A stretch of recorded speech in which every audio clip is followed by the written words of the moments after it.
Miss world పోటీలు కేవలం ధనవంతుల కోసమే అన్న విమర్శను చెరిపేసే ప్రయత్నం చేస్తున్నామని ప్రభుత్వ ప్రత్యేక ప్రధాన కార్యదర్శి జయేష్ రంజన్ తెలిపారు. సాధారణ ప్రజలు కూడా ఈ పోటీలను తిలకించేందుకు సీఎం ఆదేశాల మేరకు అవకాశం కల్పిస్తున్నామన్నారు.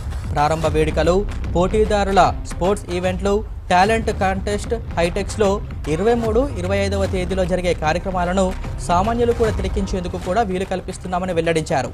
ఆసక్తి ఉన్నవారు తెలంగాణ పర్యాటక శాఖ వెబ్సైట్లో వివరాలు నమోదు చేసుకోవాలని సూచించారు. ఈ పోటీల్లో సొంత గడ్డ నుంచి తాను కూడా పాల్గొనడం గొప్పగా ఉందని మిస్ ఇండియా నందిని గుప్తా తెలిపారు. పోటీలో పాల్గొనే ప్రతి యువతి ఒక గొప్ప లక్ష్యంతో ముందడుగు వేస్తున్నారని తెలిపారు. తెలంగాణ గురించి మాట్లాడిన ప్రతిసారి తనకు గొప్ప అనుభూతి కలుగుతుందని నందిని గుప్తా తెలిపారు. There are two events. Miss world మాధ్యమం ద్వారా తెలంగాణలో కూడా చాలా పద్ధతిగా టూరిజంని ముందుకు సాగవచ్చు. అట్లాంటి ఒక నమ్మకం కల్పేయడానికి ప్రభుత్వం కృషి చేస్తూ ఉంది. అండ్ మీరు కూడా ఇందులో పాల్గొనడం, సహాయ సహకారం అందించడం ఇది చాలా చాలా సంతృప్తికరంగా ఉంది. సో